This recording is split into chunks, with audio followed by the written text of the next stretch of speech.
Friends, welcome to my YouTube channel study वाला। आज के इस वीडियो में हम लोग नया टॉपिक लेकर आए हैं।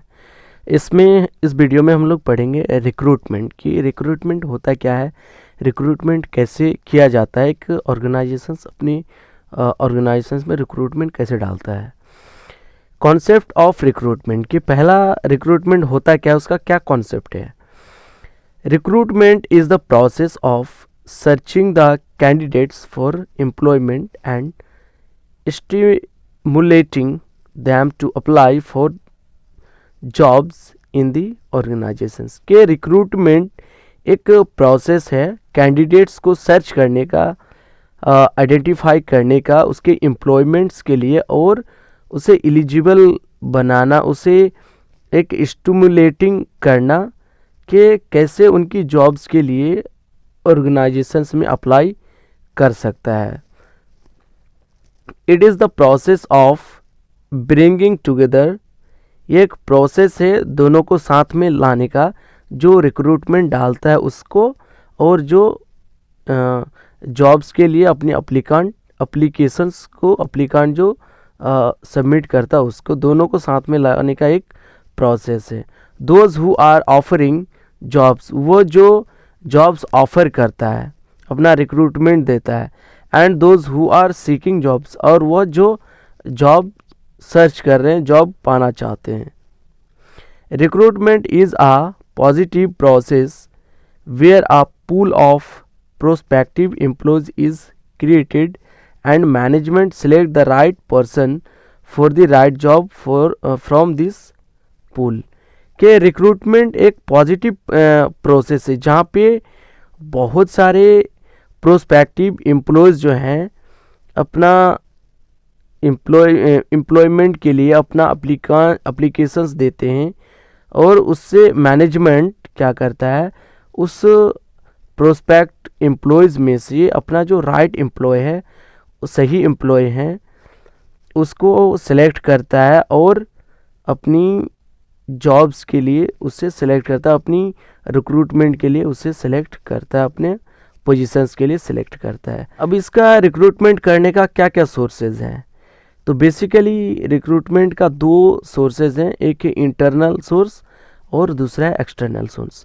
तो इंटरनल सोर्स क्या होता है, internal sources of recruitment, internal sources वह सोर्सेज होता है रिक्रूटमेंट करने का, विच मीन्स जिसका मतलब होता है कि recruitment from with in the organisations, recruitment उसी ऑर्गेनाइजेशन से ही किया जाता है। मीन्स के बाहर से कोई भी एम्प्लॉय को हायर नहीं करता है, बल्कि अपने ऑर्गेनाइजेशंस के किसी भी एम्प्लॉय को उठा के उसको ट्रांसफ़र कर देता है या तो उसका प्रमोशंस करके रिक्रूटमेंट किया जाता है, जिसे इंटरनल सोर्सेज कहा जाता है, इंटरनल रिक्रूटमेंट कहा जाता है। तो पहला है transfer. It means shifting of employees from one job to another. Transfers का मतलब होता है कि किसी भी एम्प्लॉय को अपने शिफ्टिंग से हटा के दूसरे जॉब शिफ्टिंग में शिफ्ट कर देना ही ट्रांसफ़र कहलाता है। There is no drastic change in the pay और स्टेटस ऑफ द एम्प्लॉय। इसमें ट्रांसफ़र में जो एम्प्लॉय का जो स्टेटस है, उसका जो सैलरी है, पेमेंट है, उसमें कोई भी चेंजेस नहीं आता है, जैसे ज्यों का त्यों रहता है। एंड नंबर 2 है promotion. It means shifting the employee to higher position with the change in the pay और status.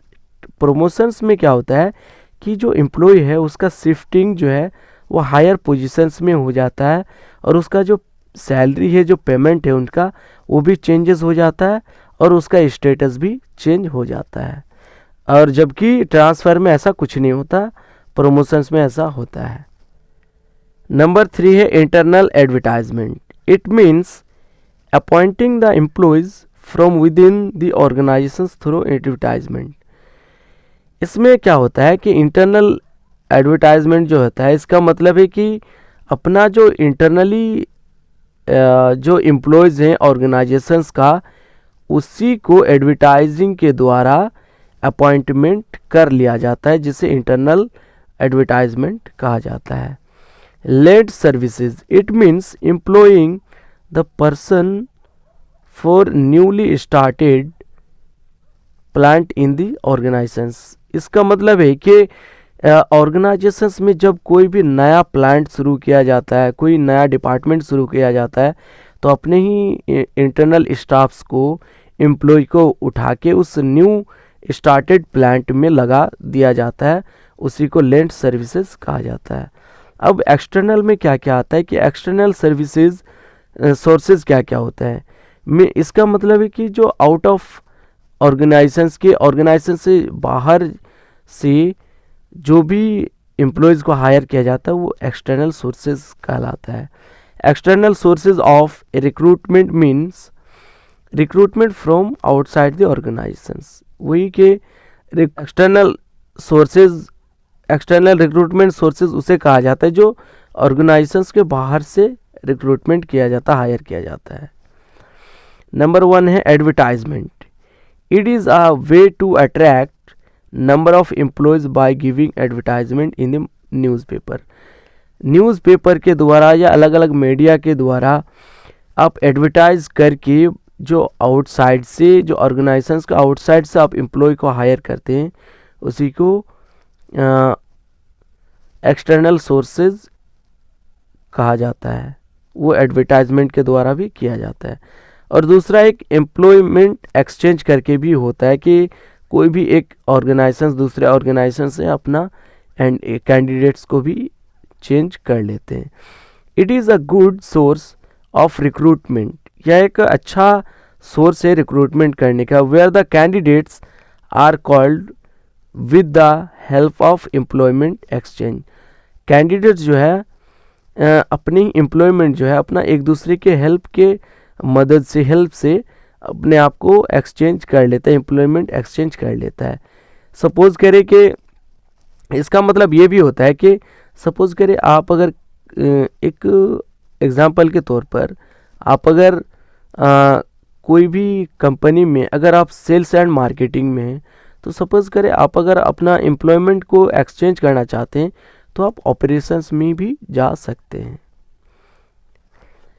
Educational institutions where the companies go to the educational institutions from where they select the suitable employees for the job। जहाँ पे कोई भी organisations में educational जो institutions होता है, organisations होता है, वहाँ पर भी अपना कंपनी क्या करती है, अपना सुइटेबल एम्प्लॉयज़ को सेलेक्ट करने के लिए अपना जाते हैं, वहाँ पर भी अपना रिक्रूटमेंट डालते हैं। जैसे आप अपने कॉलेज में हैं, यूनिवर्सिटी में, वहाँ पर आपको जो कैंपस सिलेक्शंस के लिए आते हैं कंपनी, उसी को एजुकेशनल इंस्टीट्यूशंस कहा जाता है। उससे भी अपना रिक्रूटमेंट ऑर्गेनाइजेशंस करते हैं। एंड सबसे बेस्ट जो रिकमेंडेशंस ऑफ एम्प्लॉय। सपोज करें कि आप अगर किसी ऑर्गेनाइजेशंस में काम कर रहे हैं, किसी कंपनी में काम कर रहे हैं, तो आप अपना रेकमेंड दे के अपने फ्रेंड को, दोस्त यार को भी उस कंपनी में करवा लेते हैं, उसको भी लगवा लेते हैं। Sometimes the employees working in the organisations. कभी कभी क्या होता है कि जब एक एम्प्लॉय लंबे समय तक किसी ऑर्गेनाइजेशंस में काम करता है, also suggest the name of suitable candidate for the appointment. किसी भी सुटेबल एम्प्लॉयज़ के लिए, कैंडिडेट्स के लिए वो अपना सजेस्ट करता है अपॉइंटमेंट करने के लिए कि ऐसा ऐसा है कि मेरे जानने में या मेरे फ्रेंड में भी एक अच्छा है ऐसा, तो वो बहुत अच्छा सूटेबल हो सकता है अपने इस पोजीशंस के लिए। तो वैसे भी रिकमेंडेशंस से भी किया जाता है।